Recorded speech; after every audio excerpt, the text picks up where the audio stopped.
Fala galera, tudo certo? Professor Ramon Biose aqui na área para mais uma videoaula de Biologia. Sejam todos muito bem-vindos aqui no nosso canal. E o tema da nossa videoaula de hoje é briófitas. Então, se tu tem interesse, querer saber um pouquinho mais sobre esse grupo, tem alguma curiosidade, tem alguma dúvida em relação às briófitas, então fica aí que daqui a pouquinho a gente mete peia.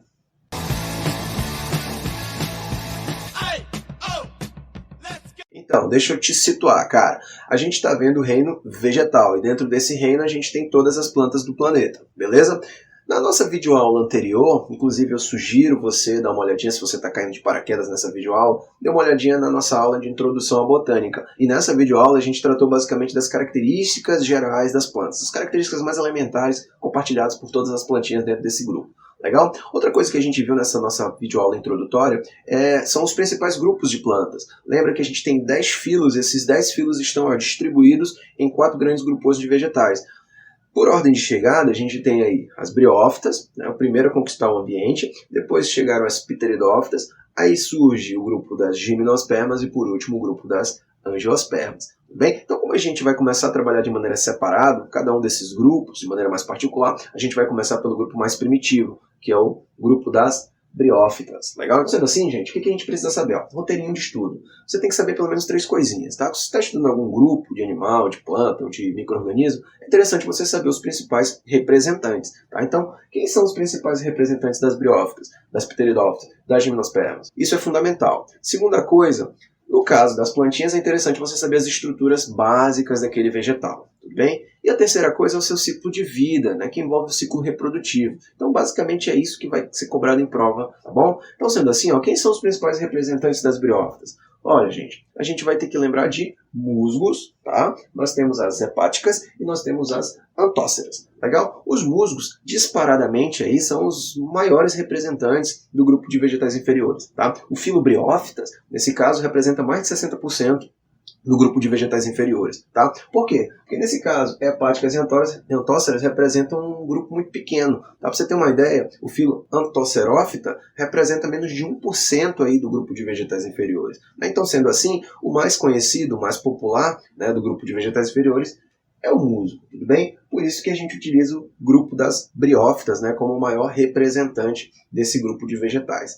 Beleza? Então, o que é o musgo, cara? Você já deve ter visto o musgo. O musgo é muito famoso, é muito fácil de ser encontrado, né? É um vegetal, uma plantinha muito pequenininha, que não cresce muito, e forma verdadeiros tapetinhos verdes, né, sobre as rochas, sobre os troncos de árvore, sobre barrancos, né? Basta ter umidade e sombra, porque essa plantinha gosta muito de umidade e de sombra, tá? Então, se você estiver passando perto de uma cachoeira, perto de um córrego, fica olhando ao seu redor, que você provavelmente tem grandes chances de encontrar musgos, né, nessas regiões onde eu te falei. Tudo bem? Então, o musgo é uma plantinha ainda muito simples, tá? Muito rudimentar, não cresce muito. E é uma planta que ainda não tem ainda células especializadas, né, em tecidos, né, especializados em funções específicas. Pra você ter uma ideia, algo que remete a isso é que essa plantinha ainda é uma plantinha ainda atraqueófita. É o único vegetal de todos esses grupos que ainda não possui vasos condutores de seiva. Então, ou seja, é uma planta avascular, tá? É uma planta atraqueófita.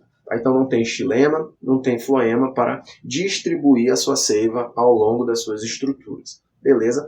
Professor, então como é que esse vegetal distribui seus nutrientes? De maneira muito simples, célula a célula, por difusão. Isso, inclusive, implicou no tamanho desse grupo. Como ele distribui nutrientes de célula a célula, ele não tem como distribuir a 1, 2 ou 3 metros de altura, tá bom?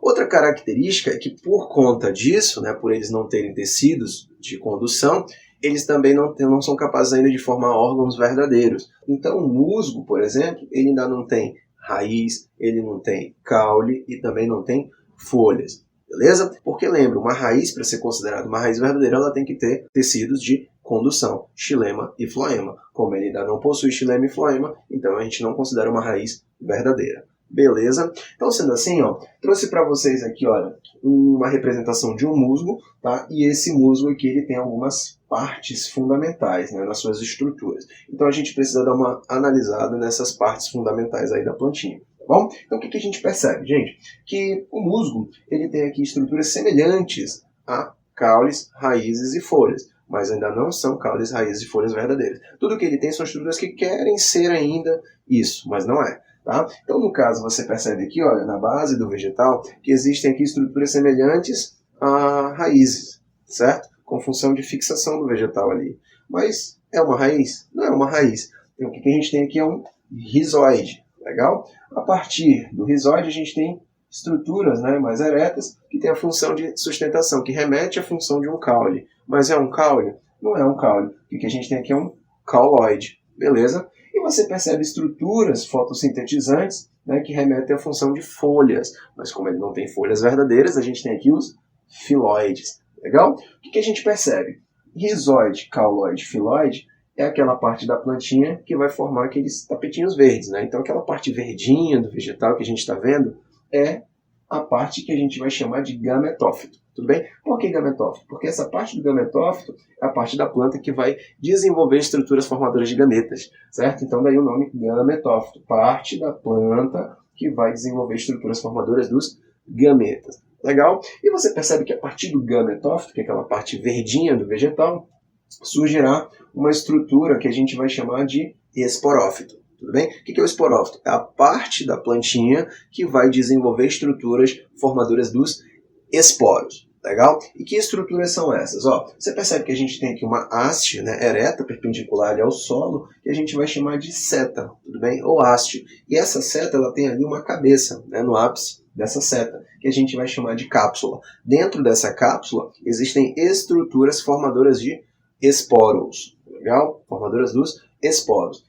Essa estrutura da cápsula se abre, né, em certas épocas, em certos momentos, em certas ocasiões, e ela abre uma espécie de tampinha que a gente vai chamar de calíptra. Tá? Eu não coloquei aqui, mas você pode colocar aí no seu caderno. A calíptra é a tampinha, né, da cápsula. Legal? E ela libera os esporos formados. Então, basicamente, o musgo ele é formado por duas partes. A parte do gametófito e a parte do esporófito. Beleza? Isso aqui vai servir para a gente entender o ciclo reprodutivo desse grupo, tá? Que a gente vai ver a partir de agora. Então, sendo assim, ó, vou virar para cá e a gente tem aqui, ó, o ciclo reprodutivo das briófitas. Legal? E o que a gente precisa saber para entender esse ciclo? Cara, primeiro, os musgos eles são plantinhas dioicas, tá? Dioicas. O que é uma planta dioica? Significa que ela tem os sexos separados. Então, existe ali um musgo macho, existe um musguinho fêmea. Legal? Como nós temos aqui o gametófito, que vão desenvolver estruturas formadoras de gametas, tá? A gente vai ter aqui os anterídeos, que são as estruturas da planta masculina, tá?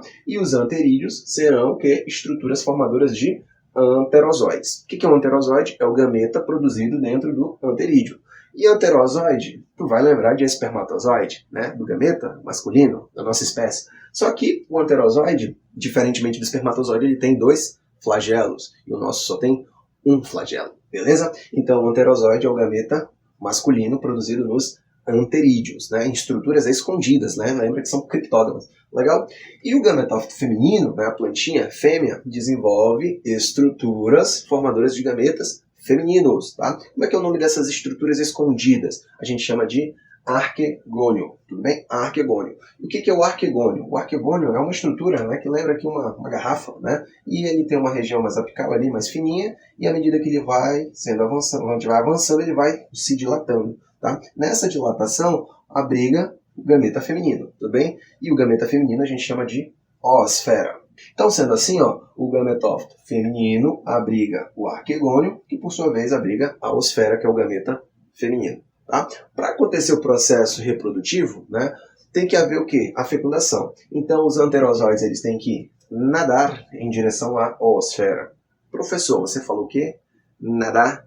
Sim, eu falei nadar. Então, significa dizer o quê? Que os anterozoides, para se locomover, eles necessitam de um meio aquoso. Daí a importância da água para o processo reprodutivo. Bem, por isso que eu falei, ambiente úmido. Certo? Então, como é que funciona aqui o processo? Vamos imaginar o seguinte, vamos supor que caiu uma chuva aqui. E essa chuva, as gotas da chuva, atingem os anterídeos. E quando a chuva cai, a gota cai no anterídeo, ela acaba espalhando um monte de anterozoide. Os anterozoides eles acabam se aproveitando das gotas d'água, da tensão superficial da água. E quando eles caem nessa região aqui, olha, do arquegônio, eles acabam conseguindo nadar em direção à oosfera. Quando eles encontram a oosfera, ocorre o fenômeno da fecundação. Tá? E quando surge a fecundação, surge um zigoto.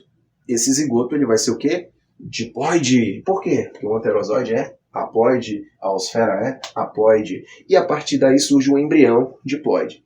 E a partir desse embrião, na planta fêmea, do gametófito feminino, surge a parte do esporófito. Legal? Então, surge parte do esporófito. E o que a gente viu? O esporófito é a estrutura que vai formar os esporos. E o esporófito, ele é o quê? Diploide, porque ele vem da fecundação, tá bom? Então o esporófito ele vai ser nutrido, ele vai ser protegido pela planta mãe, pelo gametófito feminino. Legal?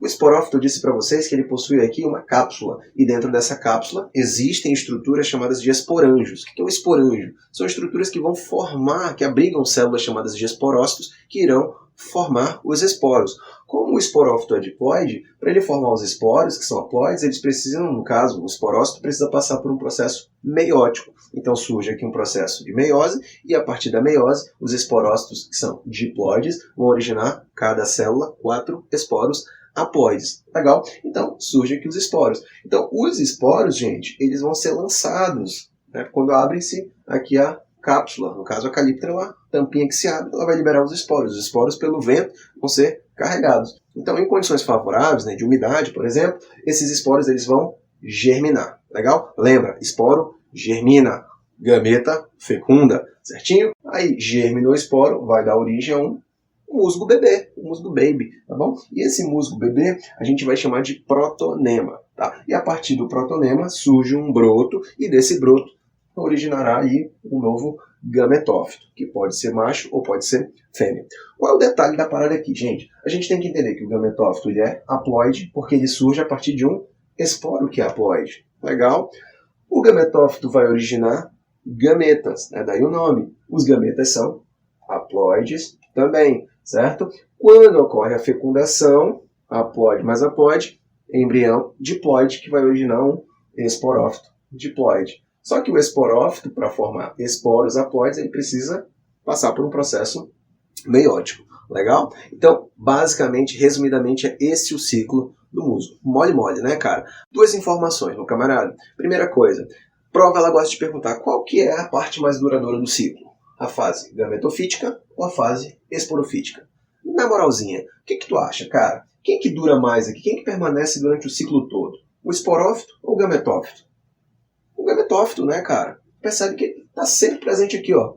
Agora, o esporófito, não. Ele é mais breve, é mais efêmero, né? Ele não dura muito tempo, tá? Então, a fase mais duradoura é a fase gametofítica. E a fase mais curta é a fase esporofítica. E a segunda informação, cara, para te brilhar na tua prova, é que os musgos ainda dependem de água para o processo reprodutivo. Sabendo isso, meu camarada, você está à frente de todo mundo. Beleza? Sendo assim, a gente vai ficando por aqui. Eu espero que eu tenha contribuído com o conhecimento de vocês. Se esse vídeo foi útil para você, deixa um like, deixa um joinha, compartilha. Fica atento aí nas próximas videoaulas. Um forte abraço. Tchau, tchau.